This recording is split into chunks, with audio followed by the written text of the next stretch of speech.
What is up, guys? Welcome to the Three or More podcast. I am joined today by a sister in Christ named Kristina Gibbons. And today we're going to check out her testimony, ask her a few questions on what she's got going on. So if you don't mind, Kristina, real quick, if you can just kind of introduce yourself a little bit.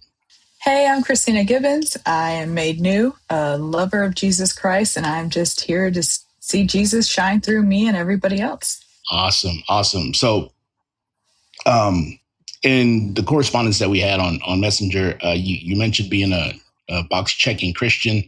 Kind of give me an idea what that means.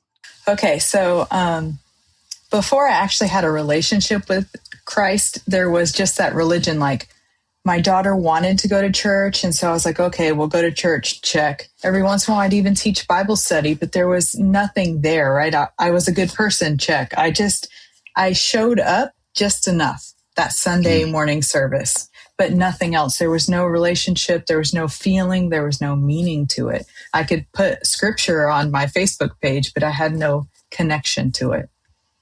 I gotcha. Yeah. So with that being said, within doing that, like, so what changed and what shifted to where like now you're not that anymore? You're not just checking boxes, but you're actually in relationship with the Lord. It's a great question. So I feel like growth comes when we're uncomfortable. No one's sitting there all nice and comfortable, like, oh man, I'm just going to go do better today. It's really, there's got to be something that hits rock bottom. And for that, my husband got incarcerated and I worked at the police department. So I'm looking at him getting arrested through my doorbell camera. Like, what is this? And then that night I'm yelling at God, like, I'm a good person. Like, what is going on? And I felt him hug me and I'm like, why are you hugging me? I'm mad right now. Like, I don't know if it was the Latino side or what, but I was mad. Like, why are you trying to comfort me right now? I am ready to fight. And so that part was just like, I could hear him say, stay with your husband. You're going to do great things. And I'm like, stay with my husband. I want to burn him in this house right now. Like, let him sit in this house. I will burn it down right now. And then I just felt like this peace of Christ I couldn't explain. And so I said, okay. And I don't know why we do this as humans, but I was trying to like barter with God. Like, okay, I'm all in, Lord, because obviously I just heard you right now and I'm not crazy. So I'm all in if you're all in. Like, God's not going to be all in for you, right?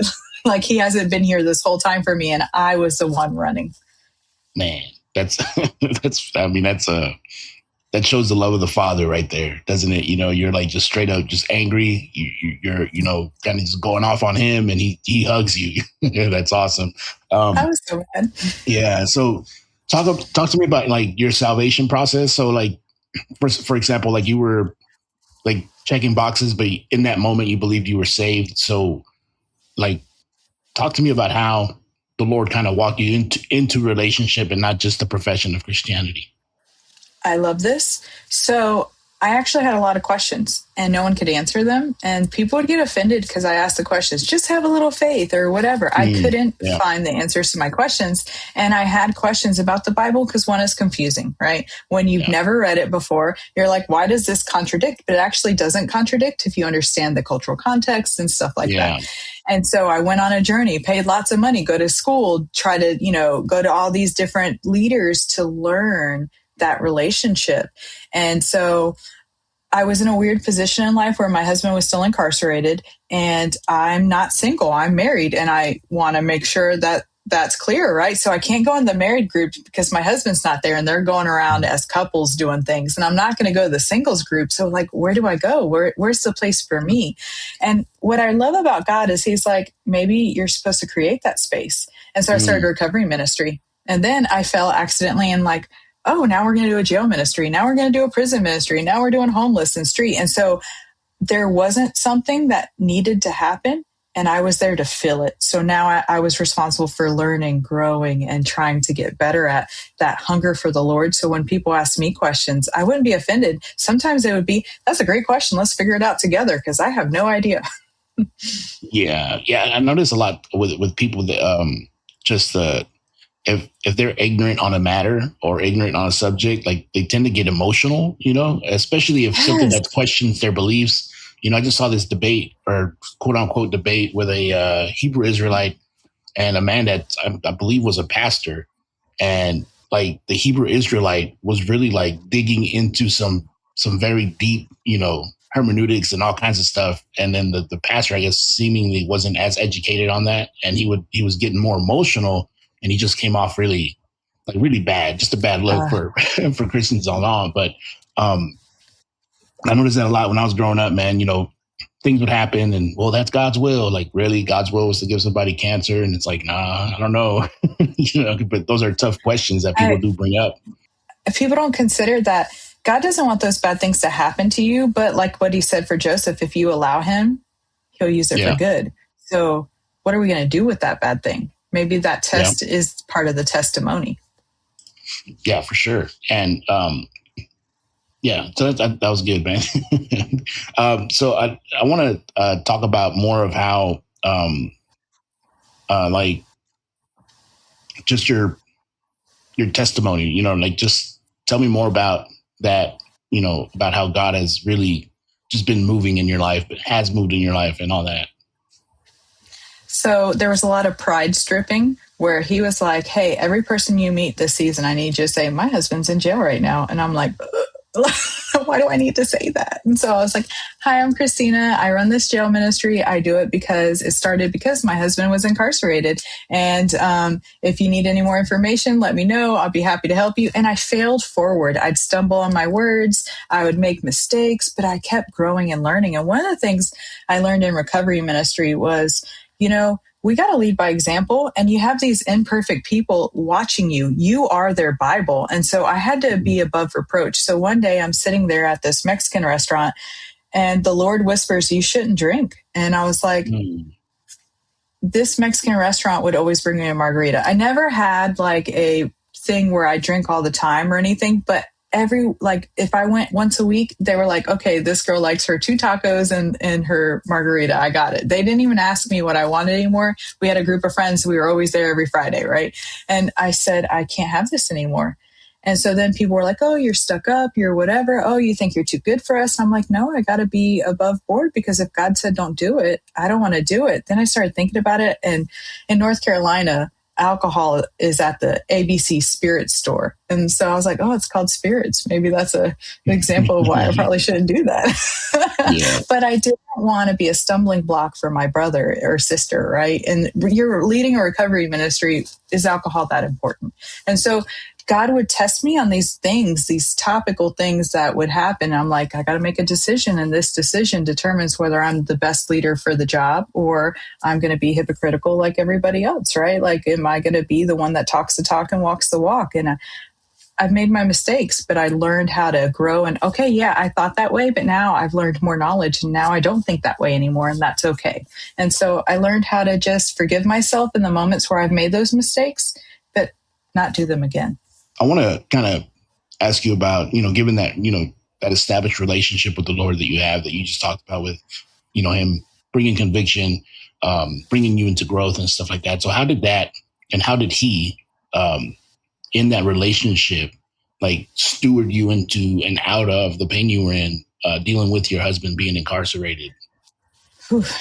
So I was very angry, and I didn't realize at the time I had always been angry. And so I was a bad friend. I was a bad person in the aspect of I unintentionally would strike first to hurt you so that you didn't hurt me. And then when you left, I'd be like, I told you I was right.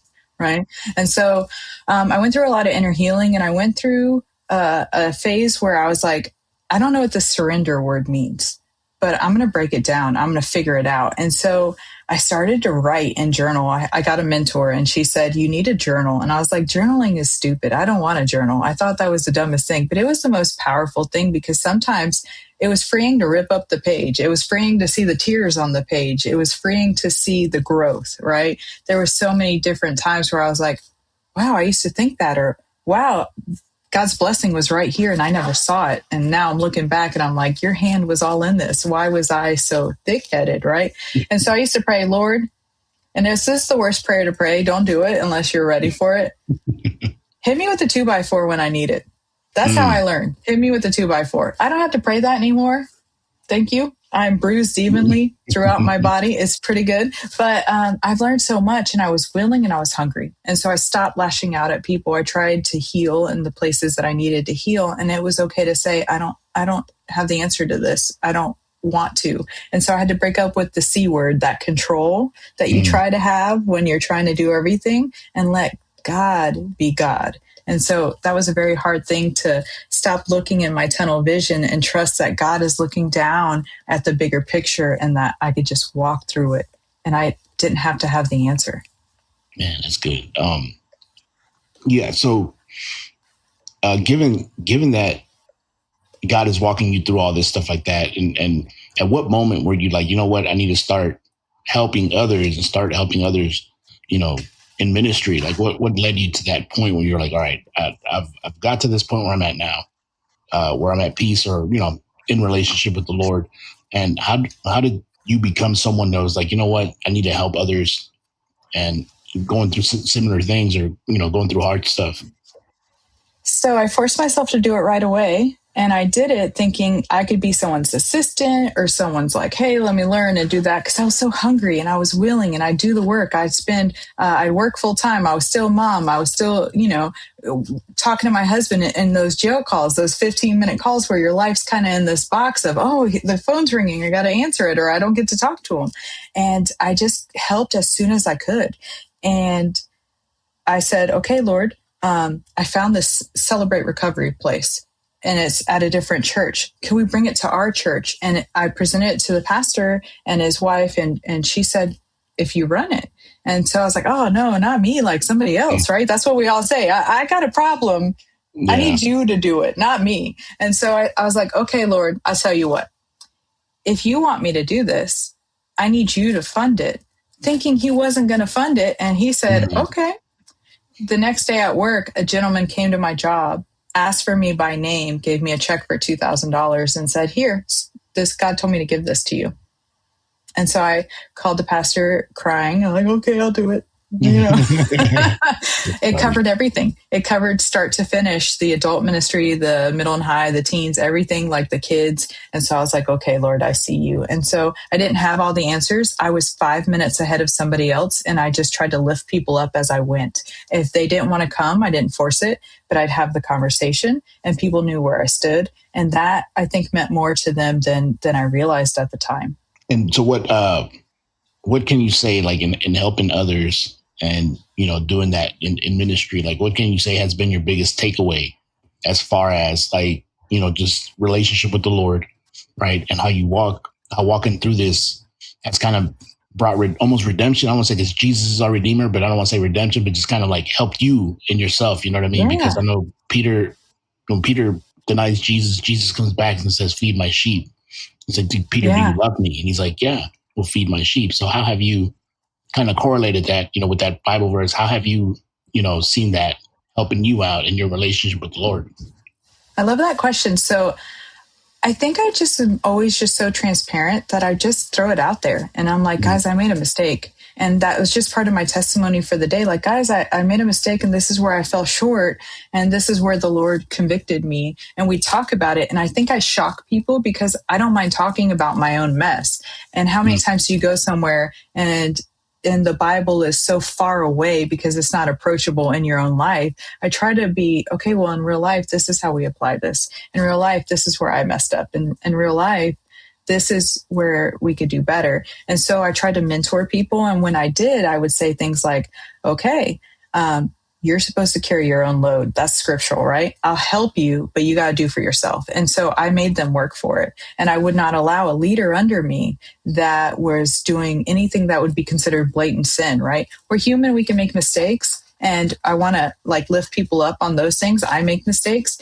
But when there's blatant sin involved, we got to be above reproach, and you're behaving unacceptable. And we got to look at why. So what's the root of that issue? Because most of my problems, it was over here, but the root was over here. And so I had to look at, who is Kristina and why is she doing these things? Why is she making these mistakes? And then I owned it by talking about it.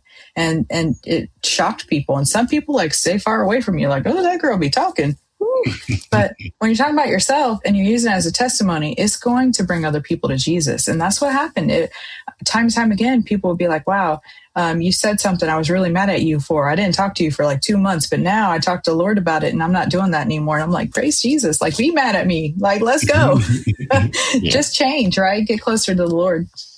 Yeah. So, and speaking of that, like as far as like relationships go, how has have you like how has this caused any strain on relationships or other relationships that you have had? And like, because when you're just checking boxes, and you're just going to church or whatever, and you're just kind of going through the motions, man, it seems to be kind of coasting. You're not really, rocking the boat or nothing. You just kind of, you know getting through. And then the moment that you decide to, fully submit to the Lord, the moment that you decide to fully, surrender and like actually live out what the Bible tells us to live out, like there's times where relationships can get severed just because of that. Because you're choosing righteousness, and then others Oh, will look yeah. at it as like, hey man, you're a Bible thumper now. But so have you seen any of that in your, going from just checking boxes to fully, My circle, submitted? Sorry. Okay. no, I'm sorry. My circle has changed almost every year. I have some core people that are still in the circle because I'm constantly growing and I'm not afraid to grow. I was let go of a church because I taught the whole Bible. We taught deliverance, we taught healing, we taught all of it. And I expect you to do your part. I'm not going to do it for you. And so if you choose not to do it, I say, hey, in Acts Church, you got your butt kicked right out of there. And then when you're ready to not sin no more, you can come back, right? You can't be a piece of moldy fruit hanging out here, ruining other people who are trying to get sober, who are trying not to be lustful, who are trying to do better in their life. And you're over here taking them down. Absolutely not. I was in charge of this ministry. I'm not going to let you do that. If you didn't like that, and how many times you hear it, when all else fails, it'll be the attack of me being a female. Whether I'm a female or not, it's irrelevant. Am I giving you the word and using it appropriately? Are you getting the word the way you need it? Are you being fed? Are you growing? And is your relationship better with Jesus? Those are the things we got to look at. Is the fruit good? Real fruit, not what I tell you, what you see. And so they said that I was teaching false doctrine because I talked about the darker things like the deliverance and stuff like that. And so there was a time where I had no ministry anymore and I had to make some decisions. Where am I going next? And I looked around at other churches and I was still pastoring in my own business. I have a pastoral counseling practice and coaching, and I still had things that I was doing, but I was like, okay, Lord, what's next? And he's like, you're going to make a church. And I'm like, when you tell me something, you're telling me years down the road. I know that most people are like, oh, well, you're going to have a church. You're going to have a church right now. No, he's showing you a snapshot of the future. I got to make my way there. So what do you want me to do in the meantime? Because waiting is active. I need to keep moving. And so someone asked me to help be a youth pastor. Like, he's the official youth pastor at that church, but I get to help make the curriculum and stuff. And I had just published a book. So here's the cool full circle. In the book, I had won awards, these two awards and another award, Christian awards that you cannot get if you teach false doctrine. Like, they won't even accept you. And so I was like, God redeemed me. Thank you. Because I knew in my heart, I'm teaching you full Bible. You don't have to like it, but this is the truth. And people don't like that truth. And so your circle will change. My family doesn't always talk to me. They're not all believers and stuff. And that's okay. I love them, meet them where they're at. I've had witches who have talked to me in jail ministry and stuff. And I've brought the Quran to Muslims and show them where Jesus Christ is. Like, hey, this Bible is not lying to you. Like, Jesus is real. And let me show you it in your own book. And so the circles change and people will change, but you stay faithful and keep moving forward, because some people are in your life for a season and some people are in your life for a reason, right? To teach you that lesson or that blessing. You're not meant to keep everyone. Sometimes we're meant to water. Sometimes we're meant to help grow. It's okay. Like, don't get attached to people. We're here for kingdom business, and we're going to see everyone for eternity when the time is right. That's meant to be there. Keep working. Man, that's a tough one to navigate too. To just, to have the wisdom, honestly, to have the wisdom to kind of navigate that, it gets kind of rough. So with that being said, like, what was the toughest, I don't want to say loss, but what was the toughest like lesson that you learned as far as, like Paul says, sometimes you got to surrender them to Satan, so what was like a moment for you that was like one of those toughest losses like that? The Lord told me to leave that church a year before I did, and I didn't want to do it because now I realize it was pride. I wanted to help people. why was I thinking that God didn't have a plan for them? Why did I have to be the one, right? And so I feel like now I understand that me getting out of the way was helping them because I'm boot camp. Like, I'm like, let's go. We're going to do this together. I'll walk with you, but you're doing your part and like just hammering in. And sometimes people need to fail. They need to hit that rock and then they need to encounter Jesus for themselves. And so getting out of the way is a very important part of the lesson that I still have to learn sometimes because you love people so much. You want better for them than they want for themselves. And that's how God is with us. We may want this little tiny teddy bear, and God's over there with the entire toy store with giant teddy bears, and we just got to follow. And so, surrendering family was hard because, you know, my husband was incarcerated and God told me to stay with him. And people were like, oh, no, that's not, mm-mm. And I'm like, if God said it, I'm doing it. So if you don't want to be in my life anymore, then that's your business. I'll love you from over here, but don't expect me to not do what God told me to do. And so I think that was the hardest part. And then the next season, that when the church, we're not in gangs. So just because you're in a church doesn't mean you don't stop talking to people. And so seeing people stop talking because you're no longer part of the gang, I was never like that. I talked to everyone in different churches. That really threw me off. And I knew it was coming, but I guess I just wasn't prepared for it. Yeah, I've seen that a lot before with like church culture, you know, and like I've seen people leave churches because, you know, it's not even something that's like major in as far as the Bible goes. It's always like it might be something like, I don't know, man, the minors, you know, like the Sabbath. Like somebody will you know, they don't practice the Sabbath, so I'm gonna leave. I'm gonna go somewhere else. Or even the eschatology. Like I've seen people leave churches over, you know, this one guy believes that the rapture happens before the tribulation. This other one believes that it'll happen after, you know, and then they'll like completely be mad at each other over that. And it's like, but that's not the point. You know, the point is Jesus Christ. You know what I mean? And so I've seen a lot of, you know, church hurt even for things like that. Even myself when I was younger, man, I became very legalistic. You know, I was out there, you know, trying to tell women, you know, don't wear earrings. It's pagan. You know what I mean? Things like that. It's just like, man, I had no understanding of what, you know, how the spirit moves, how God moves, you know, and I was really like deep into all this Paul Washer, you know, John MacArthur, Oh, John yeah. Piper, and all these guys, and I was like, mind you, I was raised Pentecostal, and then I started listening to these guys, and I became just very legalistic, like full on after that, and so yeah, and I was out there just, you know, condemning basically, you know what I mean, even myself, to the point that when I slipped up, I'd give up. No, man, I'm out. So I'd walk away from the Lord for a little bit, and then try to come back. You know, wouldn't forgive myself.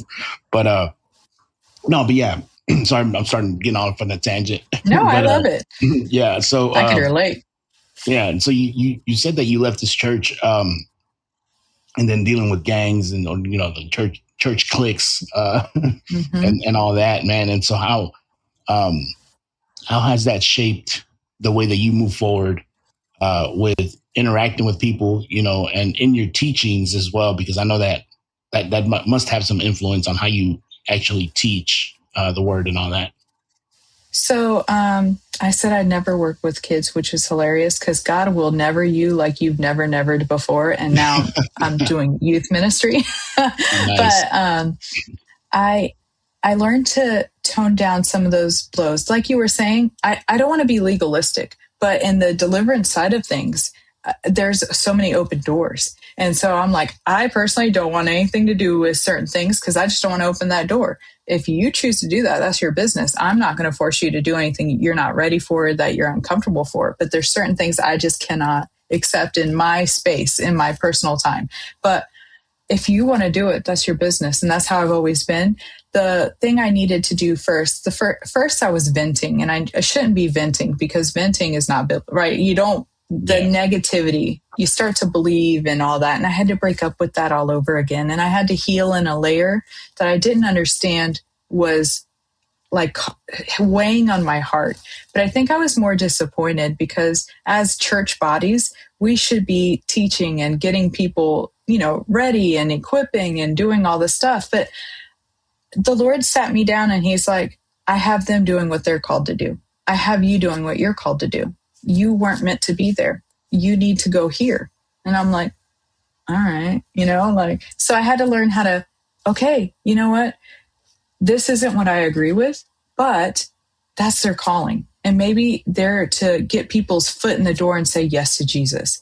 Those people are to then leave and go somewhere where they're actually going to learn about Jesus, right? And so maybe that's just their job. Why am I dictating what they're meant to do or not to do? Like, what is it of my business? So stay in my lane. And that's what I just try to do, is just stay in my lane. God, where do you need me? What do you want me to do? And that's how I try to teach. I try to teach you truth, and I try to meet you where you're at, because I might talk to you because you understand a little bit more than the new guy off the block, a lot deeper and a lot different than I would talk to the person who just said yes to Jesus. And I got to remember, like, God met me where I was at 150 million times, probably, right? Yeah. Who am I to determine when your yes is going to be? So I don't give up on people, but I'm not going to hold you to the fire. Here's my standard. If you want to be in leadership with me, this is the expectation. If you want to learn from me, here's the boundary. That's it. Yeah, I believe that's just wisdom, just how to, like, learning to navigate people, basically, especially like in leadership roles. Like, you do have to have a separate standard for certain people. Even Paul talks about milk and meat, so sorry. But yeah, so in that, with the milk and the meat, have you had any situations where you've had to, like, just fully straight up just surrender someone to Satan? Yes, I'm sorry you did ask that.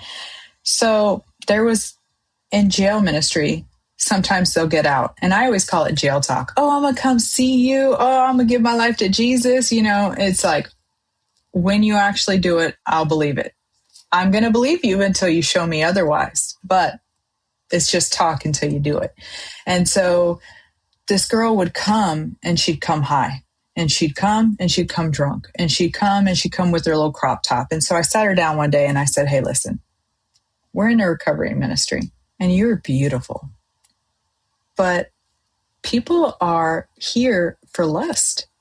You're being a stumbling, and people got mad. They were like, why'd you do that? I'm like, you're being a stumbling block for other people. You're coming in here half naked. You're coming in here drunk, flirtatious. You're coming in here not ready to learn.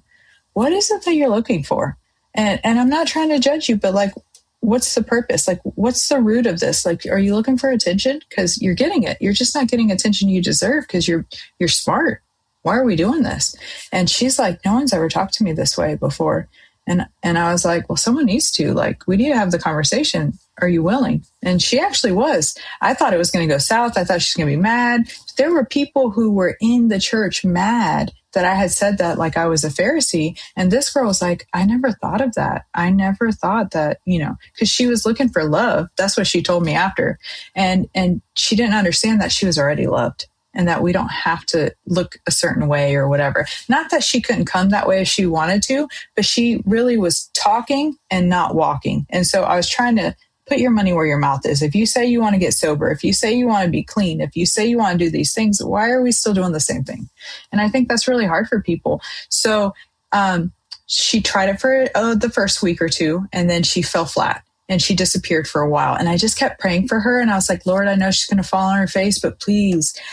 In jail ministry, she ended up being back in jail, and she stayed for 6 months or so. When she got out, she was a different person. It was like the Lord had actually changed her heart. She was fully clothed. She would talk differently. She never went back to that circle, which was her family, unfortunately, but she never went back. And that's what helped her. And sometimes people don't realize is you need to leave the circle that you're in. Change doesn't happen if you stay the same. If nothing changes, nothing changes. You need to make that step. Yeah, I believe that's what's good about just just having that wisdom to acknowledge and walking with the Spirit, so the Holy Spirit can be like, hey, look, this needs to happen. And even Paul talks about when you do surrender someone to Satan, it's for them to get drugged through the mud, basically, to the point that they realize, you know what, I need to go back to Jesus. So and it sounds like that's what happened for this young woman. She kind of went through the ringer there after that, and then came back out, and she was a whole different person. Awesome. So you I don't know if you would be comfortable going here, but you talked about, your husband's children being estranged, in that, Yeah. and how has that affected, you know, your ministry and your So, walk? And So before we were in ministry and before we were even box checker Christians, we started a parental alienation group, which was parental alienation is when someone alienates you from a child, whether it's your child, your grandchild, or an entire side of the family. And so people don't realize that you can be married to someone and your spouse be alienating you, which was happening with him. He was married to her at the time. She was alienating him. The kids had trigger words they didn't understand. And so she would say certain words, they'd attack their dad. She'd say certain things, their dad was stupid. She'd say, you know what I mean? So even before his incarceration, it was a very hard fight trying to get them to just exercise our rights to see them on the weekend. And so they're adults now, and we try to be respectful because they don't understand they're alienated. So we're still the bad guys in the picture, right? We were dating while they were separated, but that's legally now, as made new people, we know like that would be considered adultery, right? So that was yeah, wrong on our part.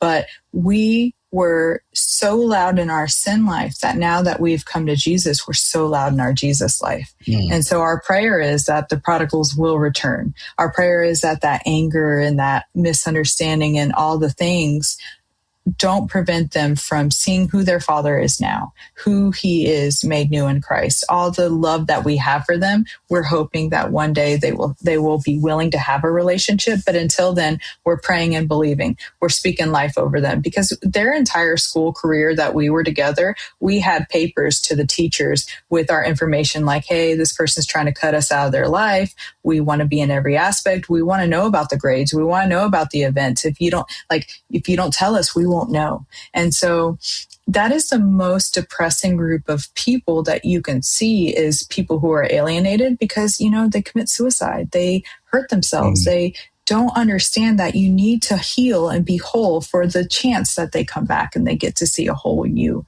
And so my prayer is they return. It's a very hard, conversation to have, but we love them anyway, regardless how they feel about us, regardless of what they think about us. We want to have a relationship with them. And for anyone going through that, you're not alone. And please surrender it to the Lord and just keep healing and working towards that next step because you never know when they'll return. And there have been alienated kids who have been alienated 30 plus years and returned. My husband was one of them. His father was alienated from his life and we reunited in 2020. And so it was a beautiful relationship. We've talked to him every day. He's given his life to Jesus. He's one of my favorite people in the whole world. It's such a beauty to see, but there is hope. And so don't give up. man, that's good. I'm in a similar situation with my children. My daughter's, I mean, she's older now, but it's they're. I don't want to talk too much on this. Yeah, But yeah, I so want to I be fully, respectful. yeah, same here. And so like, yeah, I fully understand like the feeling of being a parent whose children are being alienated from them. You know what I mean? And like you been to court, all that stuff like that. And basically, I mean, I don't know how it is where you're at, but in Texas, man, like it would take their mom being a crackhead for me to even get any leeway. So, and even then, So but yeah. So go ahead. No, we had two therapists who called us on the phone and they're like, this can't be recorded. This conversation never happened. She is severely alienating those kids. Those kids are so bad off that you actually need to step away so that they can just continue in their life because they are so ingrained to hate you guys. There's no coming back from that. And I'm like, I'm not coming into agreement with that. But they didn't want to go to court for us, even though they were all like, she's in the wrong, she's absolutely alienating these kids, it's horrible, this is not a good situation for them. And so it's really hard to hear, like it feels hopeless, but we didn't have Jesus then. And so I really applaud you that you're keeping going, that you're sharing the word of God, that you're continuing moving forward, because these are testimonies that she gets to see, that the kids get to see, that you are a man of God, you are learning, you're growing, and you're moving forward. And I pray that there's restoration. Yeah, for sure. And just to clarify, my kids don't hate me. Like they still Right. try to contact and communicate with me. It's just like me physically seeing them is the harder part because, they're like, they want to come over. Court paper says one thing, but whenever, Yeah. I try to get the police to get involved. They're like, we can't help you. I'm like, okay. So, you know what I mean? It's a civil matter. Yeah, exactly. So they won't, it's kind of like, all right. So just decide, the judge slap on the wrist and I'm like, all right, cool. Then it is what it is. But yeah, no, but we still text, and Good. talk from time to time. It's just, actually seeing them in person. Although my daughter is 19 now and she's actually engaged and all that. So, things are moving along, getting better slowly. But, the Lord is there moving for sure. She's going to church, with my mom and stuff like that. So, and she's very curious and wanting to learn more about the Lord, which that's exciting. Yeah. So, yeah, with all that being said, man, I wanted to ask you, like, how, like, speaking on marriage, like, how does this whole situation with the kids and everything, how did that, and even the prison, like, your husband going to prison and all that, how were you able to keep the marriage intact? How were you able to keep things, like, not, I won't say keep him perfect, but how were you able to just stay in covenant with him? So if you think about a triangle, God needed to be the top.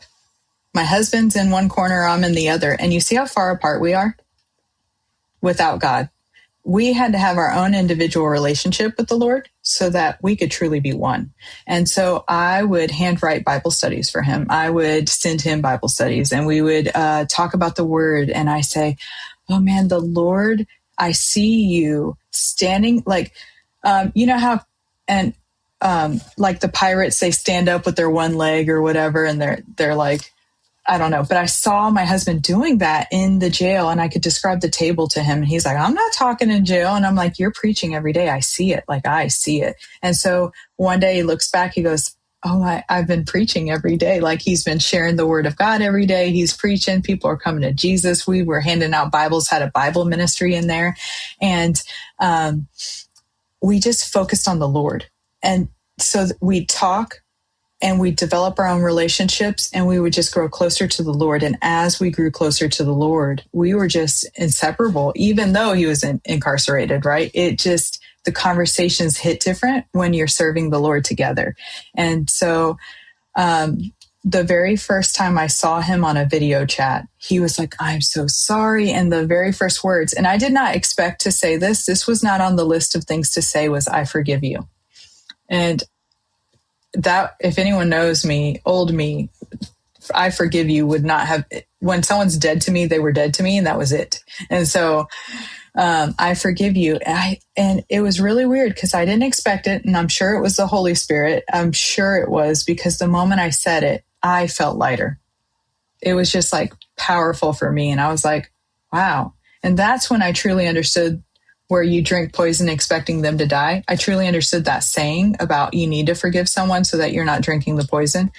It is so true. And so I forgave him. And it didn't mean we didn't have boundaries. It didn't mean that we didn't need to work through things. There was no like, oh, everything's perfect now.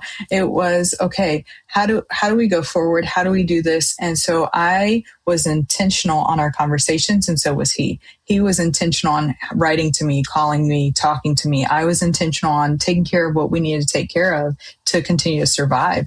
And I shouldn't have survived on my own. He was the breadwinner. His ex-wife froze our assets to try to get more money for child support and all that stuff. It was like, there's no way to survive, but God always made a way for us. And I knew God's hand was on our life because he was providing miracles and miracles. And so our relationship stayed strong because we surrendered to the Lord first. And we respected each other and there was no keeping score. I wasn't like, oh, well, you're incarcerated, so I'm going to do whatever I want now. Oh, you owe me. There was, I respect you as a spiritual head of the household, but I'm going to trust and verify. Okay. So if this doesn't align with what God said, we're not doing it.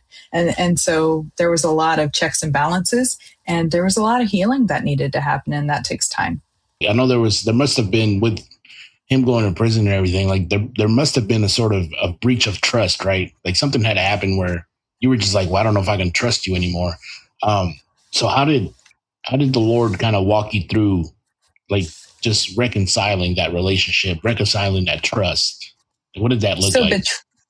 Betrayal trauma is interesting because you don't know what triggers you until it triggers you. So even I gave him a fair shake, but I trust and verify, like, okay, I believe what you're going to say, but I'm going to double check it too, right?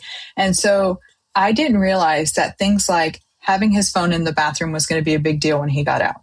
So I didn't want his phone in the bathroom. It was one of the things that I was like, I just don't know what you're doing in there. You don't need your phone in the bathroom. And he was like, I totally respect that. Never had his phone in the bathroom, because that was something that was a trigger for me. And I couldn't tell you why. I had no idea why. I just knew that every time he brought his phone with him, even if he was washing his hands, I would be like, my heart would just do the palpitations, right? Like, I'm stressed out. And so as we were progressing, even the parole officers were like, this guy's a miracle. Like, we're not, like, we can't believe him. And people just started to respect him, even though he was incarcerated, even though he was a felon and all that stuff. And so time, but also not keeping score. I never spoke ill of him. I always spoke life, because what you speak, you train your brain to believe in. And so I never slandered him. I never disrespected him. I was always like, my husband is doing the best he can with what he's been given. He had to heal from some things that were in his past, and now he no longer has to deal with. And so we just kept moving forward, healing together. And I'd lift him up when he needed it. He'd lift me up when I needed it. And we just worked together instead of attacking each other. And I think that's what most marriages miss. Is I don't know how many wives I've been around that slander their husband. Well, no wonder you hate him. You've trained your mind to dislike him. And of course, everything he does is wrong. You're doing that, Yeah. That's a very powerful concept, just the power of the tongue. Mm-hmm. Right. And so, so with all that, right. And you mentioned, him being understanding with you and not ever taking his phone in the bathroom.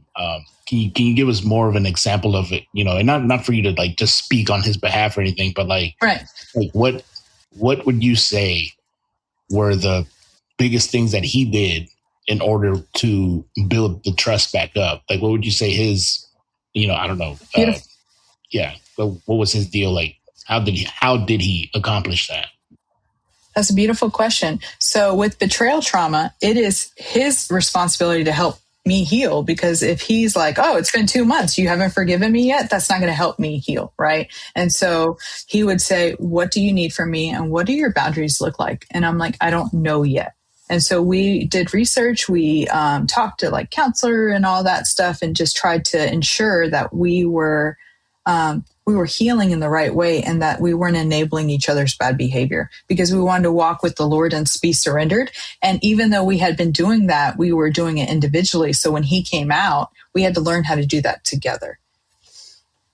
And so he was just open, and he would notice things that I may not have noticed, because he had noticed maybe my body language has changed or something. So he would be like, are you comfortable? If you're not comfortable, we don't have to do this. Are we, And so that really helped, because he was just open to whatever I needed to heal. He wasn't like blatantly disrespectful. He wasn't trying to, hey, well, you said you forgave me, so get over it. He was just like, what do you need? How do I help you? What do we need to do? I will do anything. And I was like, I don't know what that looks like. And so we had to just figure it out in time. And he was always respectful and open. Man, that's sounds like he's a very gracious man, I love him. He's great. Yeah. I think that's a tough one for men, or even women too. But I'm saying just generally men just have a hard time being like that. Like I don't know if it's pride or what it is, man, but just have a hard time. Like, we're the ones that committed the betrayal, and and then we kind of just expect things to just go back to the way they were without actually putting in the effort to fix it. And so it's very beautiful it's very encouraging to hear of someone that is actually putting in the work, because a lot of times, man, it just feels like once the betrayal is happened, then trust is over, and this relationship's done. It just feels like, man, this is over, And so to hear of someone like your husband to be able to, actually put in the work, put in the effort, block by block, brick by brick, just kind of build it back up. And I think that's a beautiful part of your testimony there. So with all that, what would you say is the strongest, or the biggest thing that's kind of just helped you navigate through this whole, like, because your story is, like you said on the messengers everywhere, so like through all of this stuff that you had going on, Like, what was the anchor? I would say that's a good word. What was the anchor that just held it together for you? I managed my time. I never let time manage me. So God time was a must. If you interrupted my God time, I made sure I had it right. Now, I wasn't a Pharisee about it. I wasn't going to be like, at 5 a.m., no one can talk to me ever because God is more important. Obviously, if Yeah. things happen, things happen. I was in ministry, so there's always crisis. But I just trusted the Lord, even when He said something I didn't like. He told me, I worked at the police department. He said, Cinco de Mayo of next year, you're going to quit your job and do full-time ministry. And so I was like, all right. I told my work wife, she's my best friend in the job force. I'm like, Deb, Cinco de Mayo, I'm going to quit my job. She's like, your man just got out of prison and got no job. How are you quitting your job to do ministry? And I'm like, I don't know, but if God said it, it's so. And so I trusted that and I kept working. But Cinco de Mayo, I got to quit my job because my husband got a job, got paid, got insurance, got everything he needed. Who gets insurance right away? Only God does that, right? Like most people have a wait, but God said it, it was so. And so I'd write everything down and I'd keep a record of all the miracles. I never let one small thing, like a joy. I got a great email today. That was from the Lord. Thank you. And I'd write it all down and I just count it all joy. And then it's a mindset, right? So I focus on the anchor being joy is my mindset. I get to serve the Lord. Where in the Bible does it say that it's going to be great and it's going to be easy? I've never seen that scripture.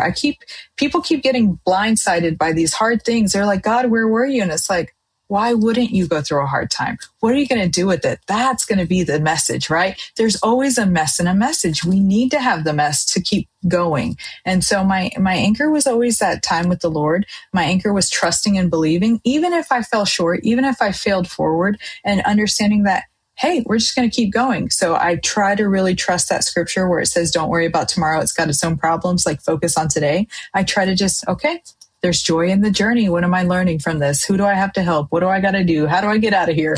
You know? That's a pivotal thing. I believe, even for me, for myself, like it's pivotal for me to spend time with the Lord. Like if I don't, there's times where I've been at work because I work in the oil field. I do 12-hour shifts, and I work 7 days a week. And then I get I work for like 2-3 weeks and then take a week off, then work another 2-3 weeks. And so sometimes we get so busy, I have to work over 12 hours. And there's times where it's like, man, like I don't in the moment, I don't realize it, but I don't spend as much time with the Lord as I used to, or I'm used to. And then next thing you know, like spirit of depression just comes on me, man. I don't know. You know what I mean? I'm just like, man. Yeah. And then I'm just kind of realize it like after a day or two. I'm like, wait a minute, man. Oh man, it's what it is. I haven't spent time with the Lord, And so it's just one of those, even sluggardness sometimes. Like I've been trying to like lose weight. I was like 300 and things like 340 at my biggest. And then I got down to like 260. I'm back up to like 280 right now. But I've been trying to like kind of lean out and kind of just, get healthier, for the Lord. But I've noticed that when I don't spend time with the Lord like that, there's times where I'm just like, I don't want to get out of bed. Like I just don't want to lay there, So instead of going to the gym, I just want to go, stay laying down. And one day I was laying there and I was like, man, it was time for me to go get up and go to the gym. And I was like, nah, man, I just don't feel like it. I just kind of want to lay here. And then I don't know if the Lord was just showing me, but like I saw this spirit sitting on like this giant sloth spirit just sit on top of me. And I'm like, whoa, nah. So I was like, let me get up and go, man. Yeah.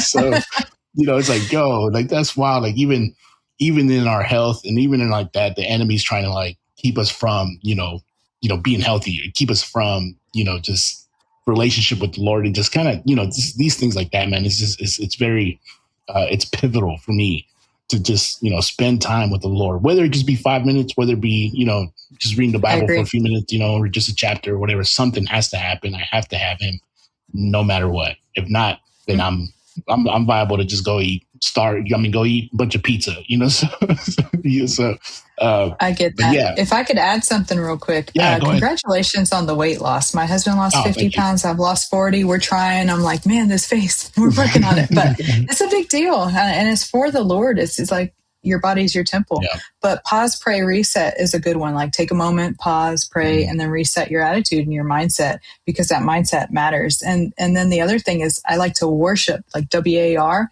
I will put on that worship music and it changes the whole atmosphere. Everybody gonna be worshiping in the oil field. I don't care what you say. Like, let's go, right? But the atmosphere has to shift.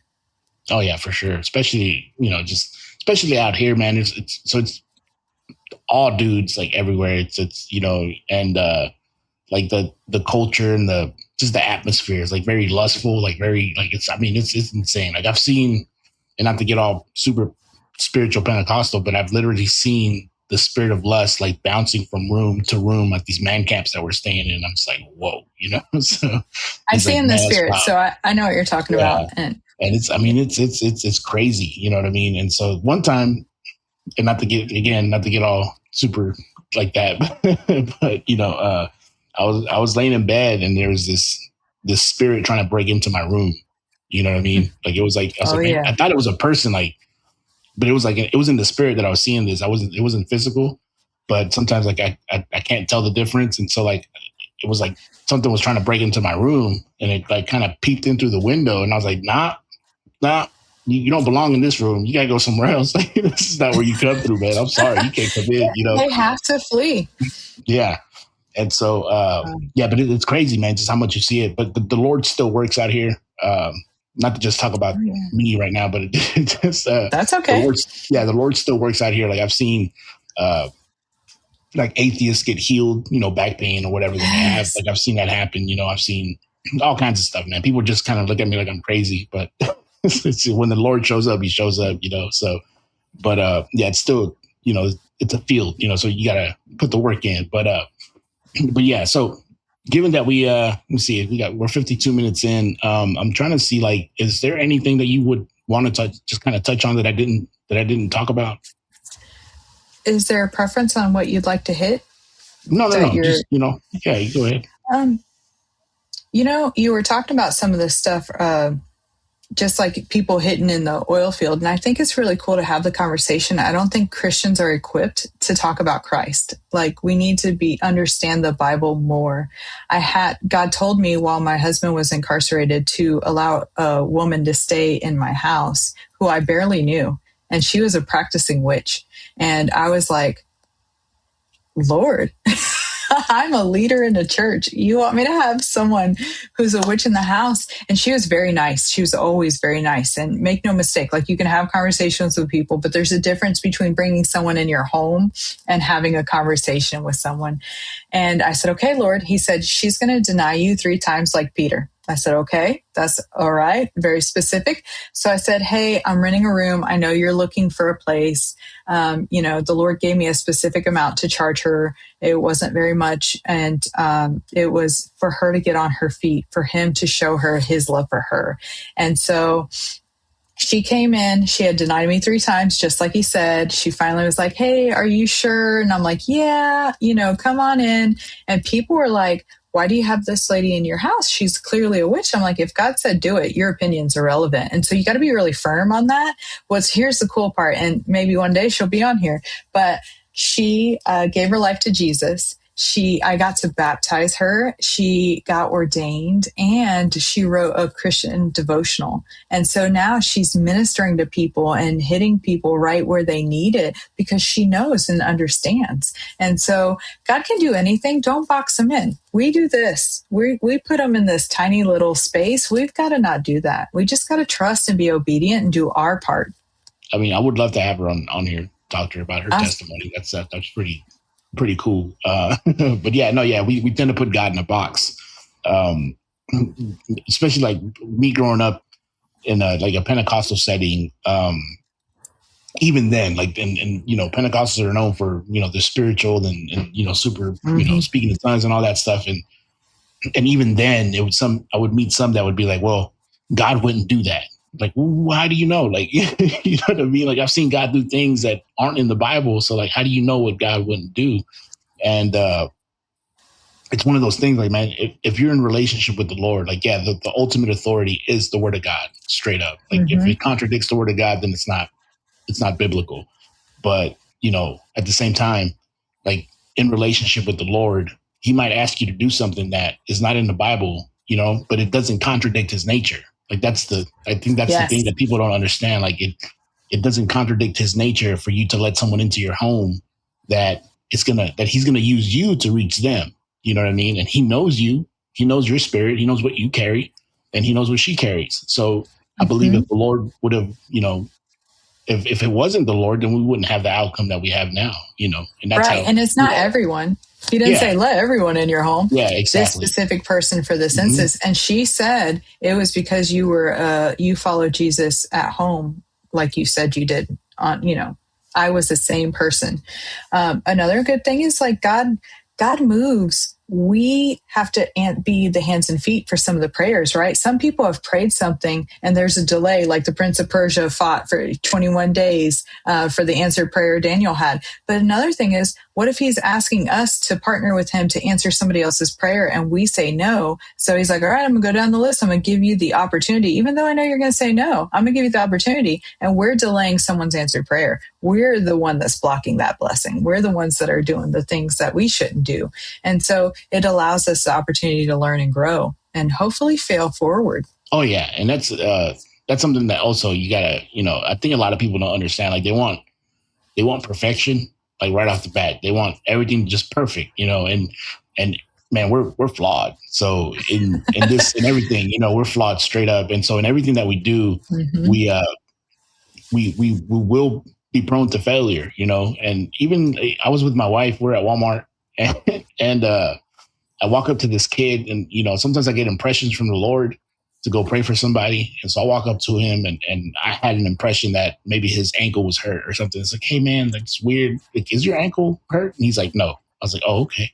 And then I was like, then I felt like maybe he's like, I felt an impression that maybe he played, basketball or softball or something. So me, you play basketball or something? He's like, no. I was like, oh man, you know what I mean? And just everything I got was wrong, or that I thought it was from the Lord, but it wasn't. It was wrong. And then What if he was uncomfortable and didn't want to tell you? yeah, that's true too. Yeah, that's true too. But then I was just kind of like, hey, all right, so well, do you mind if I just pray for you, man? You know what I mean? At the end, I was like, I just want to pray for you. That's all this is, man. I just feel like the Lord wants me to pray for you, man. And so I just prayed for him real quick, and then I walked away. And my wife was like, man, that was hard to watch. I was like, oh, and she was like, yeah, but I don't know, man. Yeah, I was like, well, just part of the walk and part of the relationship, and recognizing how to learn to hear from the Lord is you're gonna miss it, sometime.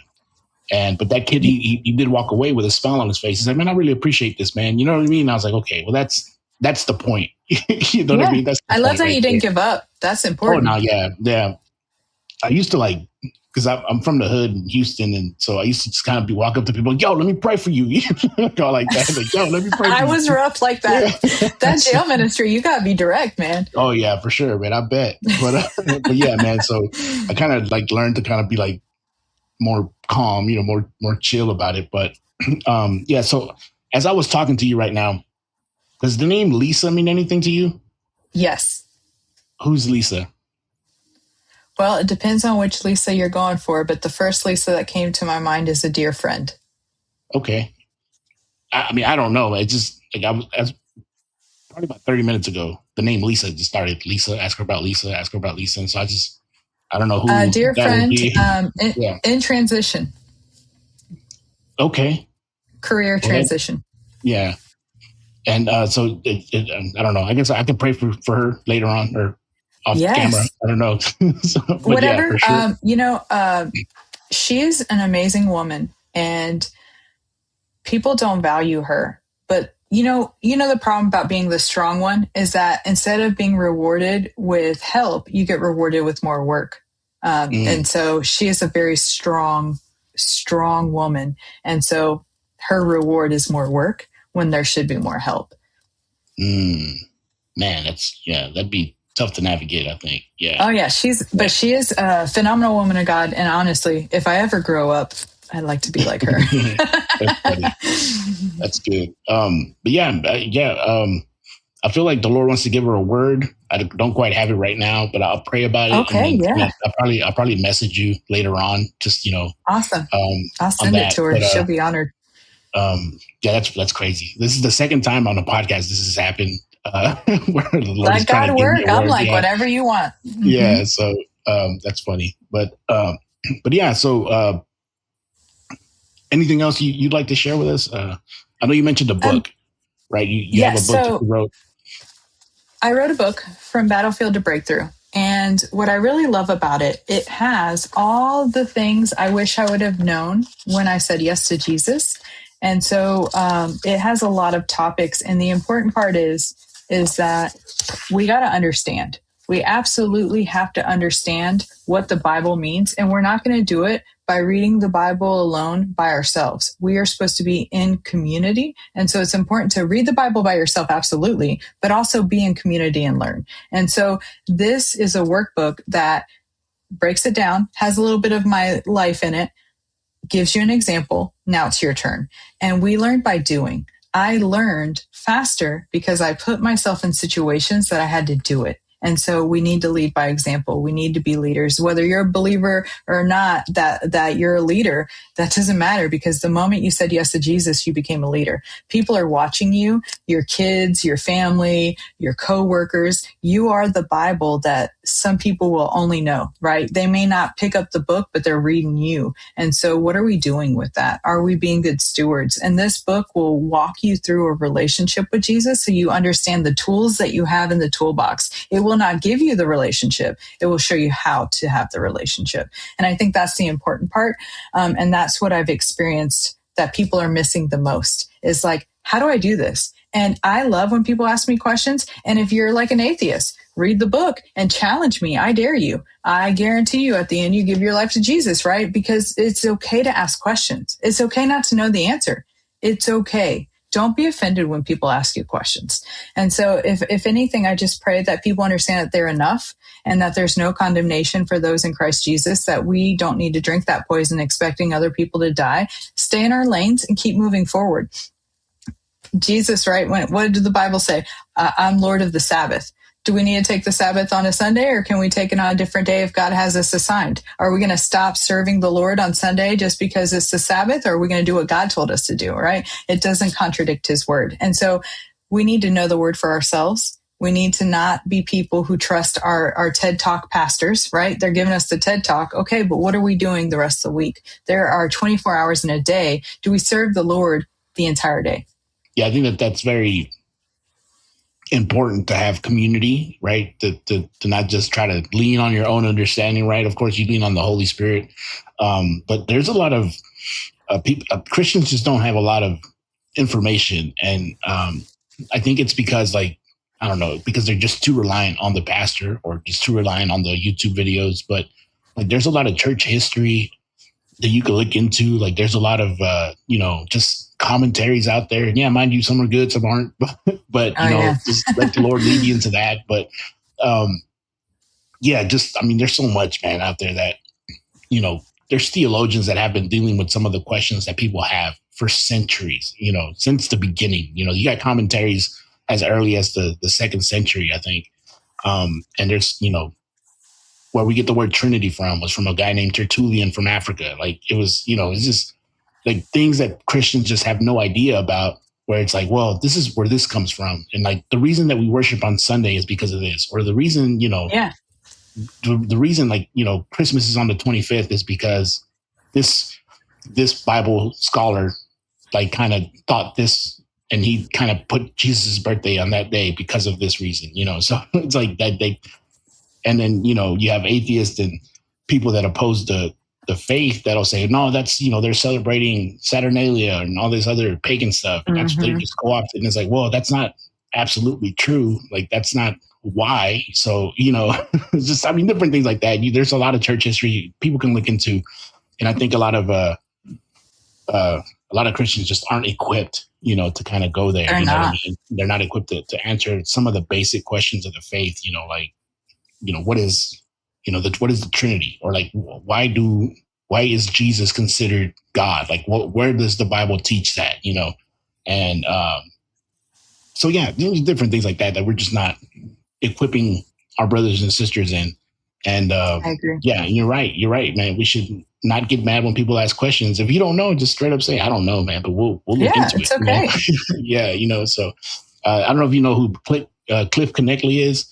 And he like, Yes. yeah, and he like his biggest thing is like, I don't know, I was like, man, I Yeah. love that, that's straight up, he's being But I honest. bet But he learns.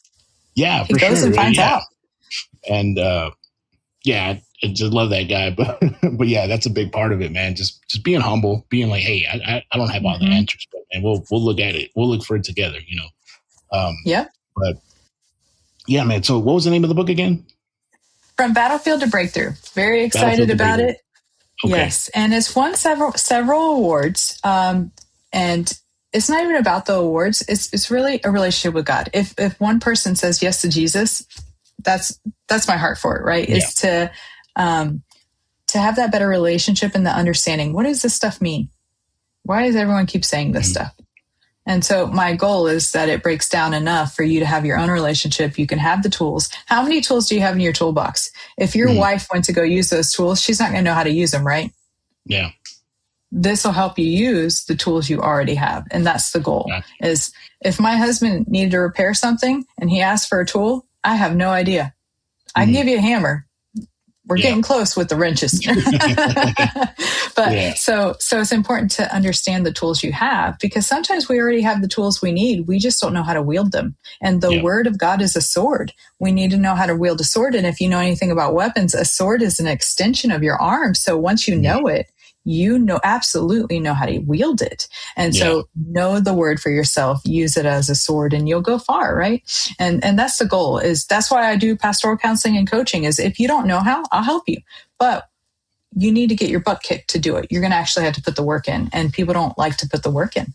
Yeah. Yeah. You gotta sweat it out, So, Yeah. but yeah. So where can they buy this book at? So you can go on Amazon.com, BarnesandNobles.com. Okay. Search From Battlefield to Breakthrough. It's the foundation. Kristina Gibbons, Kristina with a K. You can find it.